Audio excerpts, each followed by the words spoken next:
Right, we've got a couple of minutes before this officially starts, but we are recording the session, and as anyone new joins, I will obviously mention that to them, which may make decisions for you, whether you want to have your camera on or not, may change the way you want to answer certain things. I'm fully aware sometimes when you're being recorded and we're asking questions, people don't like to answer those questions. Please feel free to answer things, but be fully aware that this recording will be on the GP Excellence website, so your answers will be there to be heard, basically. So we're going to give it another minute just to see who else joins on managing a multidisciplinary team that we are going to be discussing today. I'm a bit croaky today, so please excuse me if I keep drinking hot drinks. I'm just trying to ward off a cough or cold, not quite sure what's on its way for me. So let's just give it a minute. So we are kind of on 12 o'clock. As we start going through the basic housekeeping, I'm sure one or two more people may arrive, and then they can capture sort of the end of everything I'm saying. So today we're talking about managing a multidisciplinary team, something that I know that you all do in your position of practice managers, because we have such a varied team that sit under us. It's not like other jobs where perhaps if you work in a bank, you may have people that are all working clerically under you, whereas we are dealing with a multitude of different things, including managing upwards, which is managing our partners, as we all have to do at times. So for housekeeping today, as I mentioned before, I am videoing this session, so you may want to have your cameras on, you may want to have them off, that is up to you.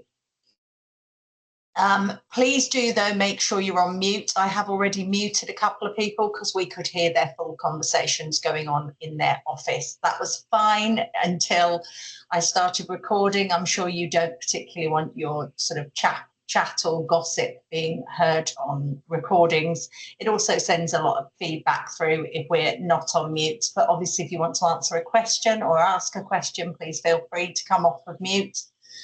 I am working on my own today. There is nobody managing the chat, changing over my slides or that kind of thing, because unlike the ICB, I don't have lots of assistants. There's just me, just as there's just you in most of your practices. We will have chances of Q&A as we run through, or at the end. Slides will be sent out to you via GP Excellence, not via me, over the next sort of week or so. And obviously, if you want to refer back to the recording, please feel free.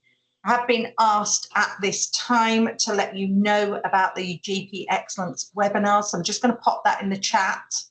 So we've made a series of different recordings. Some of them are done in sessions like this. Some are just clear recordings on different parts of HR, as today is. Things like doing appraisals, managing and succession planning. There's a whole host of things on health and safety, because GP Excellence worked with your Manchester Mayor, Andy Burnham, and got some training in place for helping you with dynamic lockdowns, if there's a terrorist attack, all sorts of things like that. And we've made videos to help you do drills on like dynamic lockdown and drills, and different variants on getting your business continuity plan more updated with new rules that come in. So lots and lots of videos out there to help you through practice management. There's also a staff resilience video that you can perhaps play your staff during PLTs to save you thinking of things to do for them. It's a couple of hour video that you can basically sit them in front of and work through different scenarios with your team. So lots of things there. The link is in the chat, how to get to those webinars, and today's will be added to that. Those of you that haven't been on my sessions before, I have been a practice manager for many areas over the years, finalising in Lancashire and South Cumbria, where I have recently taken early retirement. decided to leave, and I am also stopping the training after March. So these are some of my last sessions that I'll be doing with any of you. I am a trainer and mentor for the Lancashire and South Cumbria Training Hub, for the LMC, and for you guys in Manchester under GP Excellence. The only bit of my work I'll be continuing after March is that I am a private consultant in GP estates. So if you're having an extension done or anything like that, that's the kind of thing that I'm working on project managing. So our discussions today, a lot of this is built on the IGPM work that is happening at the moment. So if you want to become accredited with IGPM, alongside those members of you that may be doing the apprenticeship, there is a large part of that that is on managing a multidisciplinary team. And we know that you have to show and prove that you are doing off-the-job training. So we have added this in to assist with that, as well as just your general learning. So today we're going to talk about working with different styles of personality. You've all got big teams, some bigger than others, and lots of different personalities within those teams. Working with clinical staff and how to manage their non-clinical aspect of their role without treading on toes and upsetting people that you're trying to manage them clinically. And the most challenging bit, managing upwards. So how we manage aspects of our partners, because we are managing the business without upsetting the people that actually own the business.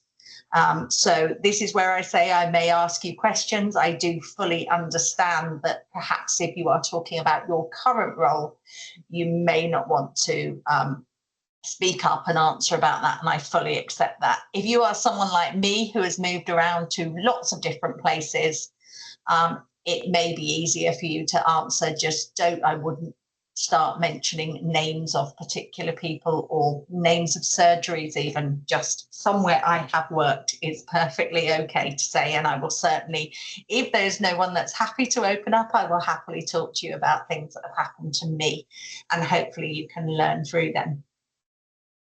So I think one of the most challenging things when you first come into a practice, if you're coming in as the manager or if you've worked your way up and sitting in that manager role for the early part of time, it's something that you get used to when you've been somewhere a long time or have managed several staff, is looking at all the different challenging personalities. You will have members of your team that will completely clash, and they will argue and they will disagree on everything. They will argue that black is white if it means they can disagree with the other person. It is very limiting what we can do about that, apart from generally keeping out of as much as we can and not taking sides. It is really important, however much you particularly like a member of your staff more than another member of your staff, that you are seen to be fair at all times when you are a practice manager. You cannot be siding with people. Obviously, if it's a disciplinary issue and someone's actually doing something wrong, that is a completely different thing. But we cannot be seen to be taking sides and getting involved with our staff too much on petty arguments that are going on. But if they are really upsetting the team, we obviously have to start separating those things out and getting it to stop. You may also find that you start to have a few issues within your team if you have got people on different contracts. So as long as you've got a good quality staff handbook that gives them the basics of how to work and what they should be doing, there is, again, you are very limited. You cannot change people's contracts unless you have a big negotiation. They're happy to do so. And you will normally find that the newer contracts offer a little less. I know I worked with a nursing team who the older contracts, the nurses that had been there for 20 years plus all had paid lunch breaks. And anyone that had started from 15 years ago going forward were on unpaid lunches. It caused so much upset because although we asked the senior nurses not to keep broadcasting that, they did. And it can be really, really difficult. And you do have to explain to newer staff that unfortunately newer contracts are coming in for everybody.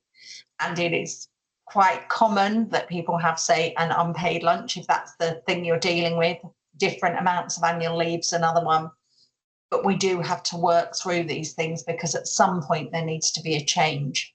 And unfortunately, some people will feel very hurt that they are caught up in that change. But there is, again, we are very limited what we can do except explain very kindly and nicely to people that unfortunately, maybe yourself, you're under that same change as them. I know certainly when I explained it to some of the nurses that I was dealing with, I have an unpaid lunch. Unfortunately, you do too.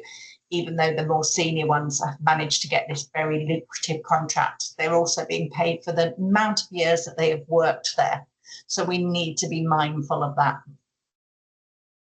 So as I mentioned before, when you have clashing team members, really do try not to take sides, particularly if things are about their personal life, a night out, anything that really doesn't affect work.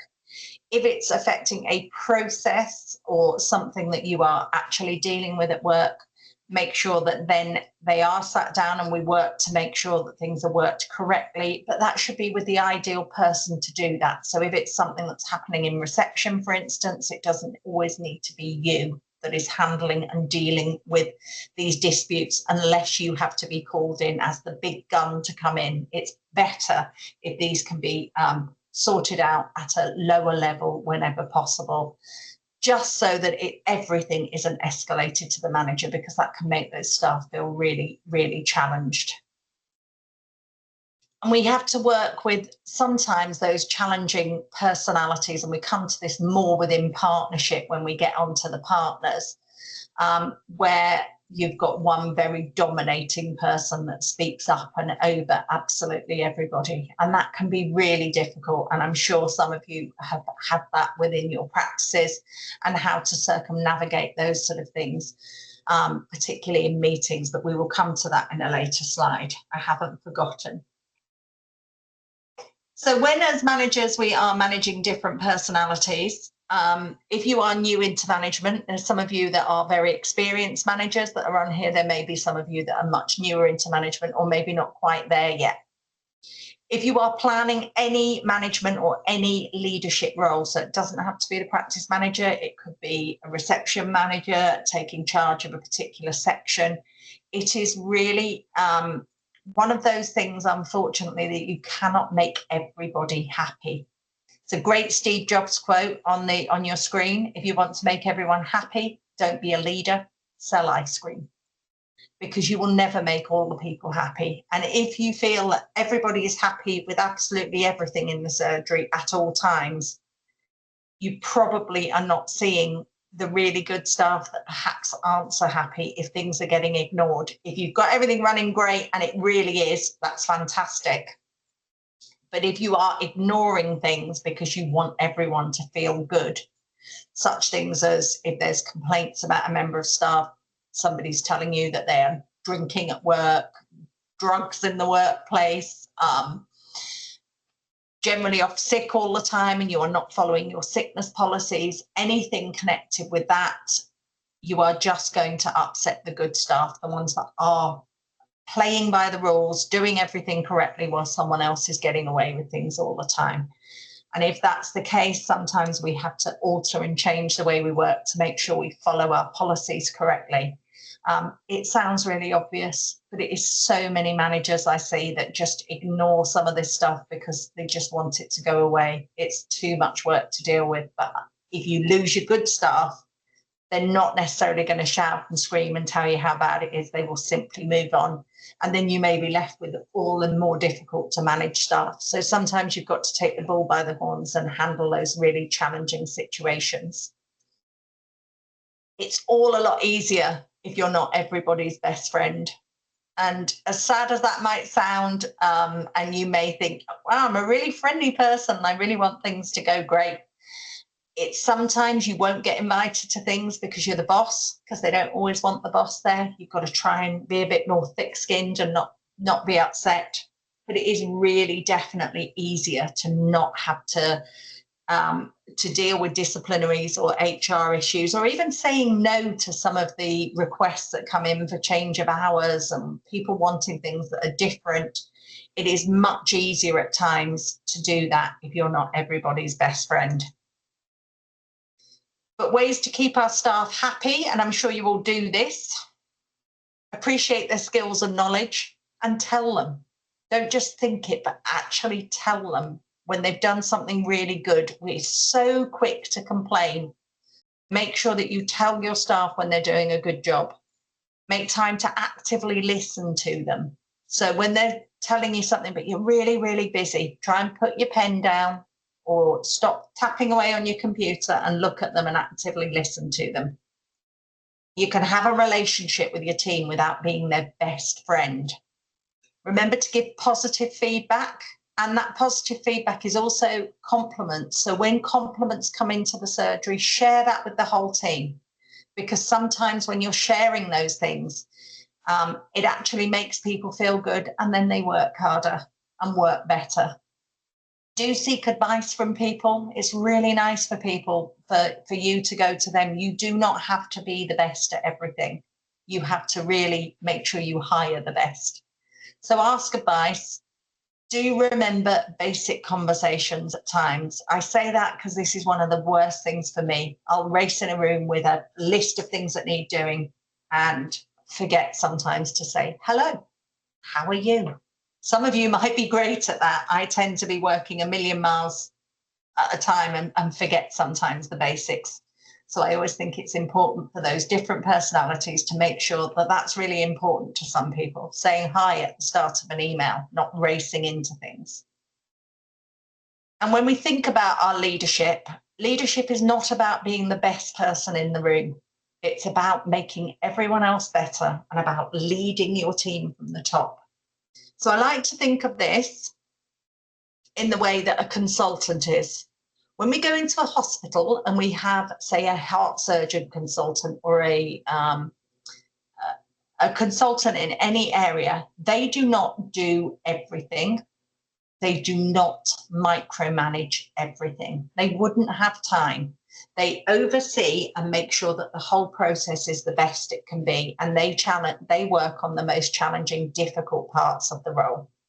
So us as practice managers should be thinking of ourselves as a practice management consultant. It is actually something I do. I do go in and manage as a manager consultant in some practices, but even in your own practice, think of yourself up here, leading the team, looking down at that team and making sure that you have got the best people at everything underneath you, making it go right. And then your job is just to look down and make sure everything is running right and running smoothly. So you might not be the best at IT, you might not be the best at organizing reports, you certainly won't be the best clinically, but making sure that you have the best people in those positions and making sure you don't try to micromanage everything is really important.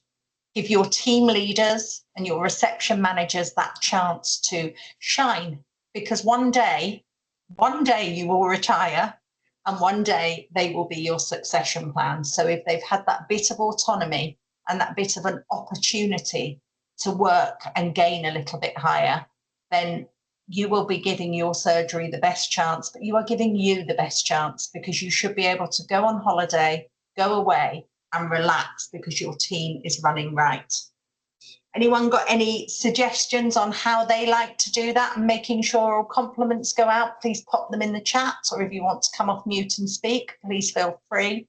But it's always important for us to share and learn from other people as we work through these things. So if you have any ideas, happy for you to put them in the chat. I've got some very senior managers on here that I'm sure have all sorts of plans and do things far better than me in certain ways. I'm just here to bring you all together. Can't see anyone typing in. I will. Friends and family report always shared with practice staff. Yeah, absolutely. Thank you, Amy. It's something I've done myself. And highlighting those bits of staff that regularly get mentioned is good. But I always I always remind the practice staff that those people that are in the background perhaps won't get mentioned on there, like the doctors, nurses or receptionists, but it doesn't mean they're not a really valid part of the team. Your admin staff often fail to be mentioned on those, and so do we as practice managers, unfortunately, unless it's a complaint. Natalie sends out a weekly roundup, putting in compliments and thank yous, something I've done myself quite regularly. Employee recognition, notice board or dashboards, employee of the month. Oh, now I've never done that, but great. If it works, that's great. Google reviews shared during meetings, always nice if they're good. When they're not, we can learn, put them out there as well. Yeah, absolutely, for sharing knowledge of how to improve ourselves. Joanne, don't hide in your office. Yeah, be present, absolutely. Engage with the team.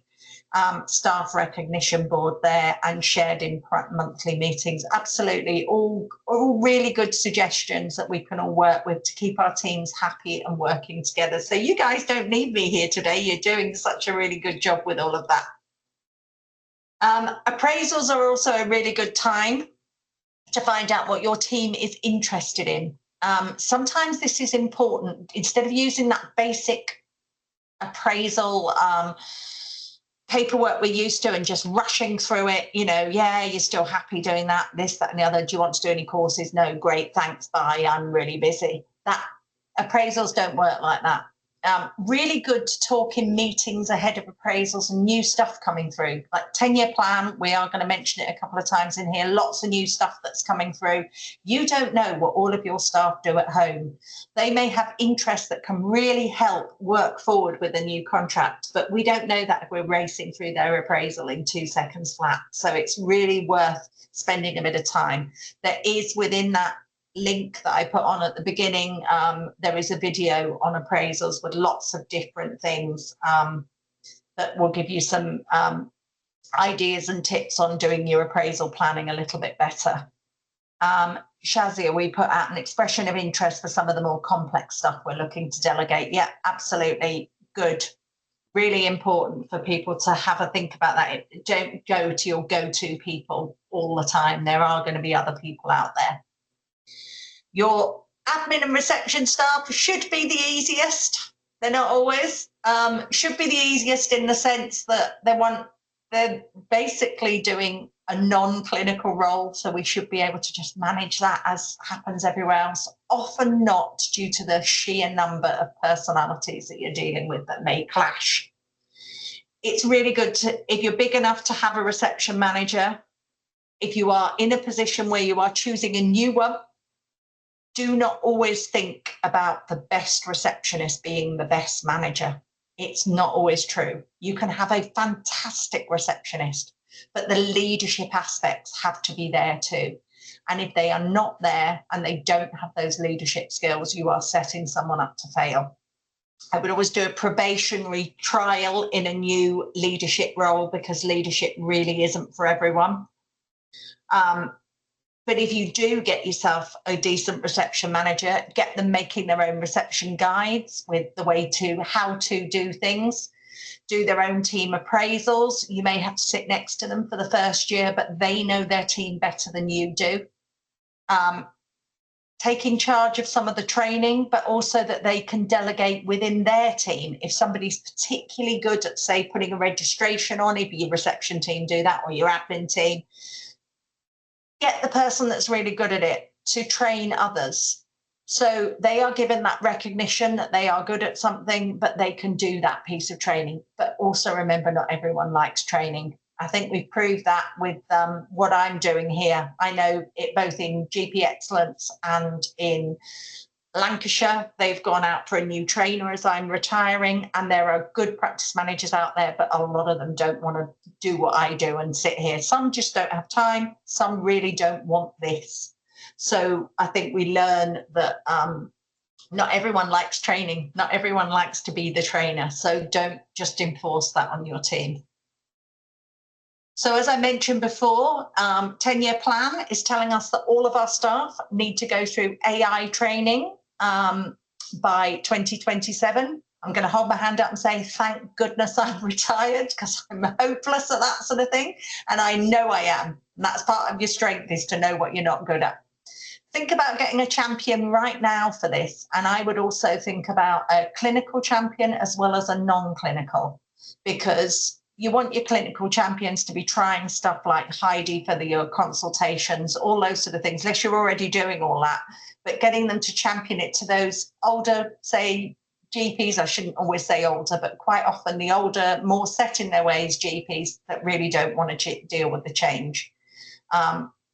Same with your champion in the surgery. This is a chance for someone to shine that's maybe not always given those leadership roles because they haven't been around for so long, but are really good at that AI stuff and good at learning new things. So it's definitely worth thinking about now. 10-year plan is also telling us that we are going to start having shared office staff across PCNs or bigger than PCNs. It is worth having a think about now, thinking about that within your succession planning as people leave, as you're managing your team. Think about outsourcing stuff like coding, summarizing, but how will your team feel with this? Are they going to fight you every step of the way? And if so, manage that expectation by telling them they're not being replaced. Work with them so that they understand that actually change happens.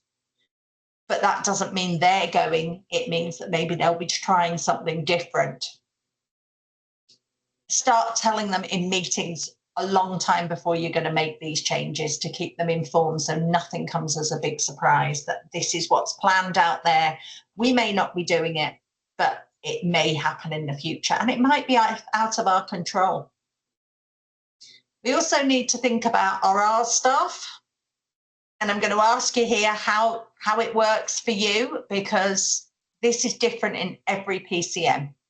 So some of you may have our staff that you never see. They're all in some building somewhere dealing with things over the phone, not in your building, somewhere else completely. You may have those that come in and out, they do a day with you, a day with someone else. Or you may have ones that are embedded just in your surgery and you've shared out and everyone has a pharmacist each, or an AMP each, or a care coordinator each.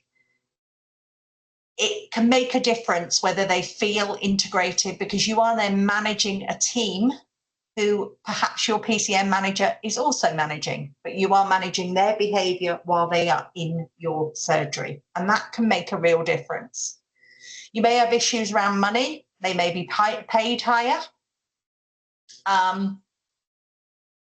You may have issues where they don't have to wear a uniform and your staff do. Because of practicality, they couldn't have 5 different uniforms or 3 different uniforms. So that can all make challenges happen.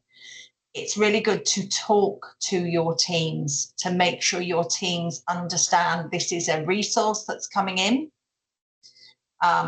We are given money, but it has to work in a certain way. They have every option to go for those R's roles. I'm not suggesting you ask your team to leave you, but they have to be aware that they have those opportunities. So Amy's put the Bolton GP Federation manage all the R's staff, all shared across the PCN. But they do come into surgery when the session is allocated to us. And does that work well, Amy, or at the moment? Or is it more challenging because they get different rights to your teams? It works well. Well, that's really good to hear. I know when I was in East Lancashire, we had an alliance who ran our staff, but the staff were embedded into your PCN. So the staff didn't work across everywhere. They were embedded in your PCN and they just did the HR management, and it really didn't work very well. It was very, very challenging for us because they had different rules and regs than the rest of our staff had, which caused almighty issues for a while. So it's really good to hear when it's working well. If it's not working well, it's something that you need to sort out, because it can upset the balance of your team if your R staff are paid or working very differently. And a lot of that comes with discussion. So it's really good to hear when things work well. Thank you, Amy.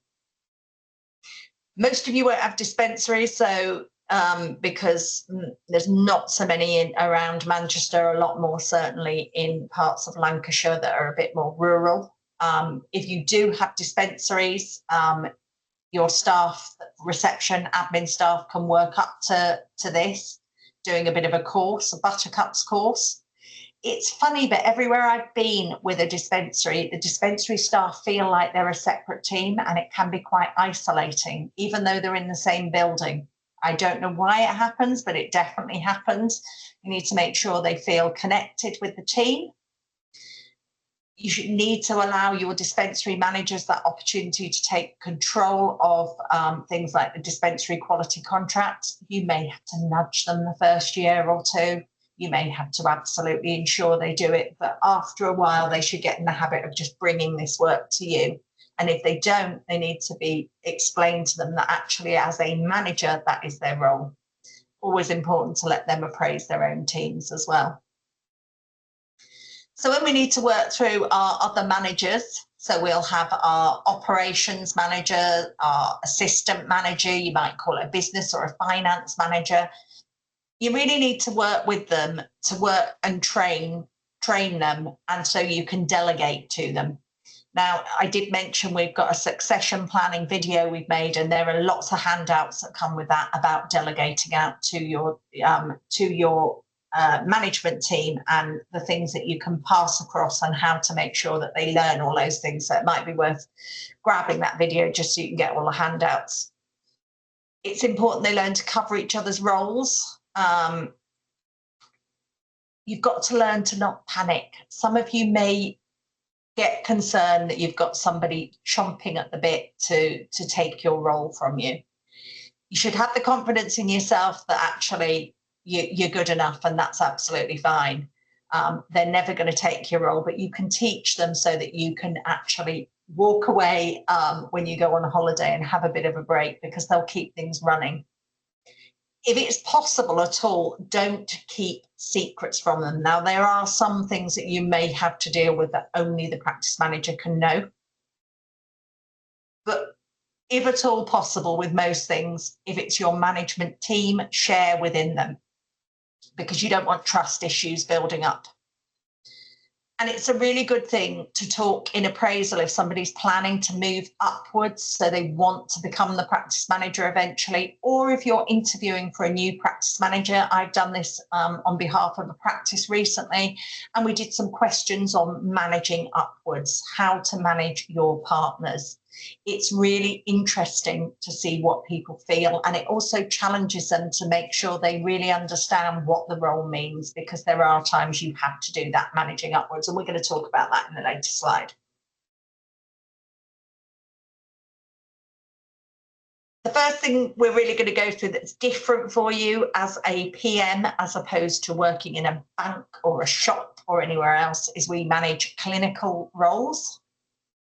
It is really easy to suddenly, you could do one of two things. You either end up not managing them at all, because you think of them as clinical, and maybe the nurse manager should be managing the clinical team, or one of the doctors, or you can overmanage and try to manage the clinical aspects, and then you are going to hit a brick wall of upset, because we will never be clinicians. Unless you happen to be a clinician in a former life, you should not be managing too much of their clinical aspects of their role unless they are doing something dangerous. So the role of a non-clinical manager of a clinical team should be to oversee the clinical operations, ensure all care meets the correct standards, so they are actually meeting the standards required. You can manage and coordinate emergencies. You can lead the clinical team as far as looking at their staffing levels, can make sure the strategic direction of the team is going correctly, things are done correctly for your leses, your deses, your contracts. You will also be in charge of handling the staffing and the budgets, the complaints, clinical excellence, to make sure they're effective, but you've got to give them a little bit of chance to manage themselves clinically, or that your nurse manager can manage your clinical nurses on the clinical aspects of their work. So it's probably a good idea if they can spend some time with you, so they actually understand budgeting and goals around targets. Good for them to appraise their teams. Actually, CQC been absolutely furious recently when they found out certain surgeries, the practice manager was appraising the nurse teams without that clinical knowledge to be able to manage those aspects. And that was a big no as far as leadership and safety from CQC. So you can be part of an appraisal, but you should not be in charge of an appraisal of a clinical member of the team. But if your nurse manager can spend a bit of time understanding things from your point of view, it can make a real difference, because quite often you will clash on how long people need to do things, how much money needs to be spent on equipment, and you should be working together. You should be coming through from the financial or the contractual side of things, saying, I'd like you to do this in X amount of time because we need that amount of time to make sure that we hit all of our goals. And be really honest with your nurse manager. If we don't hit our goals, the money won't be coming in and we cannot afford all these nurses. So a nurse may want an hour to do something. You may want them to do it in 10 minutes. You may have to meet in the middle. But you've got to work out strategically that things can work for you to hit all your goals in the contract. Or whichever contracts you're working to, or whatever Les is. And your nurses will always want a little bit more. So you have to balance what they need. Nurse training, it's, again, this should be sorted out by your nurse manager, but with your discussion within there, that perhaps for a certain Les coming in or part of the contract coming in, they might need to do wound care training, for instance. And they may need to do it to a set new standard, not just, oh, I've always done it this way, it's fine. They may need to understand and upgrade their standards. So you may need to have that discussion with your nurse manager, but they will actually know their nurses to know what training they should put them through. So you've got to have that balance and work with other people to make sure it's right. And you are both having your say in things. You are not completely micromanaging everything, but you're not also letting them go off on their own devices and spend far too much money or time training. It's quite good if you can work and allow your nurse manager to look at ordering equipment, but I would have an eye over that. The appraisals, as I said, they must have a clinical input, and it's good to talk through with your nurse managers about succession planning and training areas. But do keep an eye on their appointments, because, as I say, they will always feel they need longer than you may strategically know what works, and you'll have to balance and meet in the middle. Pharmacists, another challenging one sometimes. So many pharmacists, they are an expert in their field. They probably know more about medication than most of your doctors because that is their strength. But you may have to sit down and explain the importance of certain goals that you have to hit. Quaff, less work. They may like the stuff they like and not realize how important it is to hit those goals. So it is quite important to sit down and work through contracts with your team so they understand why you are being challenging or difficult about things they have to do. Appraisals, you must have a clinician in an appraisal for a pharmacist. Again, you can be there to do the non-clinical parts, but you must have a clinician with you. Doctors, different again, certainly from the appraisal side of things, they have their external appraisals, but quite good if you've got new doctors to do a probationary end of probation meeting. I would do that jointly with a partner because the partner can cover the clinical stuff. Are they feeling protected clinically? Because that's really important that they are understood, they're given their time to do things. You may be able to manage the time on the appointment book, but perhaps a partner can explain to them where clinically they're doing things in a way that could be perhaps sped up a little bit or changed and done differently. So you have to work together with your partners.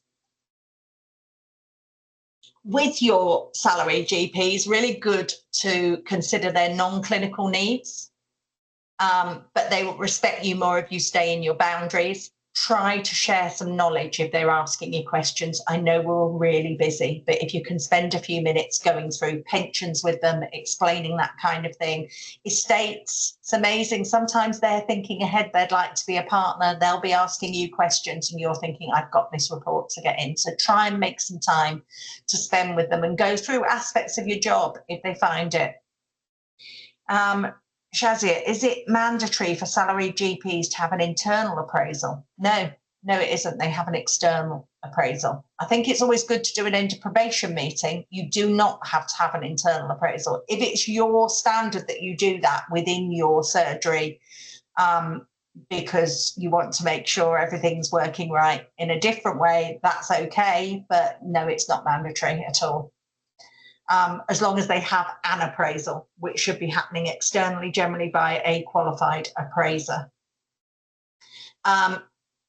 Share your share your knowledge. Clinical meetings, it's really important as a practice manager that you are taking part in those. I know sometimes they are dreadful, that a lot of stuff might go over your head, but what you don't want is decisions being made without your budgetary or your HR input. From a manager's perspective, it's easy for our partners or our clinicians to get carried away that something can happen without perhaps understanding how that can hit you with the finance areas of things. So you need to be involved in those things as much as possible.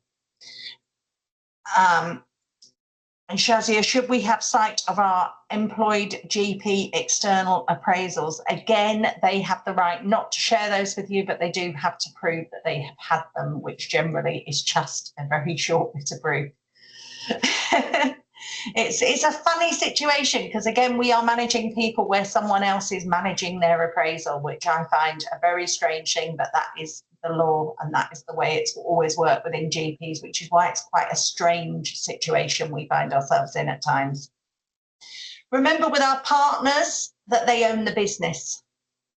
So their goals sometimes may come across as really financial, depending on the partner. Sometimes there's no clue about finance. I've worked with both types of partners. They may be very overly concerned about building issues that may go against things that you are thinking, but you've got to remember it's their money at the end of the day. You still get your salary. They're in a different position unless you're a managing practice manager, a managing partner practice manager. Most challenging thing I find with partners is managing different personalities, sometimes very dominant personalities. Can't get my words out. And we're going to go on to that in the next slide after this one. But one thing that can really hit you is if you find yourself in the middle of a partnership dispute. I'm not going to ask any of you to share that information because that is really challenging. If you do find yourself in a partnership dispute, it is a horrible thing to go through. Once the solicitors get involved, it becomes longer, bigger, because obviously solicitors are making money out of it, and it becomes very costly. You need to be aware if you have a green socks clause. I'm hoping most of you know what a green socks clause is, but if you don't, just because I find these kind of old facts really quite fascinating. Many years ago, I think it was a legal partnership, but I might be wrong. Somebody was thrown out of their partnership simply for wearing green socks, and it irritated the others. So it became known as the green socks clause. Now, it's obviously not these days because someone's wearing green socks. But what it does mean is if it's in your partnership agreement that you have a green socks clause, a partner can be thrown out of the partnership just because the others vote them out. It sounds antiquated. It is still out there. I know of a partner that came back from holiday to find themselves in that situation because the other partners had just decided to remove them. It was horrendous for that person. It wasn't a practice I worked at. I was just aware of it. The LMC do not recommend green socks clauses, but you should know if there is one in your partnership agreement. But you should know if there is a big partnership dispute and there is a reason to terminate, that you may be in a position where you have to terminate a partner. That could be bringing the partnership into disrepute is the general one that happens with. If there is a big partnership dispute, the way you have to manage that team of partners is by staying neutral. You may prefer some of the partners. You may feel that their idea is better than whatever is causing the dispute of the other partner. But if they make up, you are in a very difficult position if you have taken sides. So I would strongly suggest you do not take sides. It's easier said than done. I have been in the middle of a partnership dispute and it is a really horrible thing. So I hope this doesn't happen to any of you. The most important part about managing upwards, so this is really, to give you an example, this could be that you are going into a partnership meeting. There is a new aspect of a les-des contract, something that you are bidding for, changing your estates, adding an extension, can be any big decisions. At times, you will have to manage upwards. So you will have to manage the expectations and manage the group of partners while they are your bosses. And the reason that you have to be able to do that is because you are managing the business. You are in charge of the business. It needs to run smoothly for you. But sometimes you will have that challenge that you have to manage a group of partners. Your success for things is not just about your psychology, the way you do things. You have got to learn how to have an ability to influence or make an impact and find peace of mind within that group by navigating other people's psychology. So sometimes you have to work in a way that they want to work rather than the way you want to work, because you're going through those interpersonal dynamics. You've got to think of your boss. So this, if you're an assistant manager, could be your practice manager, or generally it is your group of partners. Think about the stress levels they're currently working under, any pet peeves that some of them have. Biggest one for me, power dynamics in meetings. I'm not expecting any of you to admit to this, but if any of you have worked somewhere and you have now gone and you have any great tips that you want to share about managing power dynamics in meetings, please do. I think the biggest thing is not allowing the loudest person to be the only voice heard. So if you've got a big group of partners and one of them will shout above everyone, but maybe isn't always the most knowledgeable, you have to find ways of bringing the quieter one's views to the forefront, specifically asking them, and what do you think about that? Mary, Stephen, whoever, can you bring your view forward and try to stop the louder partner's voice being the only one heard? It's not easy. It does need to happen at times, particularly, and having your own voice heard, particularly if you've got, say, a partner who will shout and yell about understanding more about finances than you, when perhaps you know their maths isn't great. So I would always suggest that when you're going in about a particular contract or a particular area of work, you go in armed with all the facts, almost as if you've written a business case on it. Don't go in woolly on amounts things are going to cost, or amount of staff that are required, or anything. If we need more space to do a certain contract, go in armed with all those facts, but not ready perhaps to be quite as forthright as coming up against someone loud, but making sure other people get the chance to speak. It's a really hard balance. I particularly find it hard because I am often quite loud. You may be surprised at that, but I do often want to get my point across, and I've had to learn how to do that without upsetting everybody in the room. But sometimes it is really difficult if you've got someone that thinks they understand things that could put perhaps the partnership or the practice in jeopardy if you just allow them to speak over everyone. So you've got to balance those team members. So trying to navigate those dynamics, sometimes you can start overthinking about every interaction, and you can be doing a really good job, but you actually find yourself in a bit of a mess because you're too worried about the same issues coming up again and again. So you've got to try and take a few deep breaths and handle these kind of things calmly, but with lots and lots of information. It's quite important to start understanding your partners or your manager, if you're not the practice manager's, preference and priorities, because then you can ease to those first. So if someone's priority is work-life balance, you may want to work on their work-life balance. If it's more important to them that all the money is coming in, then you need to put that as your priority subject first. So not the things you think are the most important, but the things that they will think or value the most. Try to build trust with your partners. It does make it easier. Maybe have one-to-ones with your lead partner if that's okay to do, if you've got time to do that, to try and align your goals.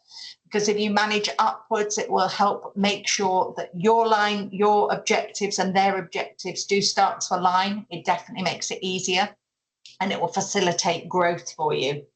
It's important that they understand you and your goals as well as you understanding their goals as well, though. Take the time to learn what their goals are and how you can work towards and contribute towards these, and to a degree adapt to their communication style. So if you've got a partner that doesn't read their emails but listens to you more, try and have a one-to-one with them or discuss in a meeting to make sure that they understand their priorities. So you're looking at their communication style, but I would always suggest a follow-up email just to cover your own back that these things have been discussed, or minuting correctly if these things are done in a meeting to make sure that that is written down. It's always quite good if you can be a bit proactive. Understand before you go into something the potential needs and potential challenges that your partners will see, and try to have a sort of answer for those. Offering solutions before problems escalate always helps. If you are doing something, provide regular updates. So if you've got a new member of staff and they're doing well, just quick line in a meeting under HR, perhaps, newcomer receptionist doing really well, or newcomer in admin, we may need to extend the probation period. So nothing comes as a big surprise.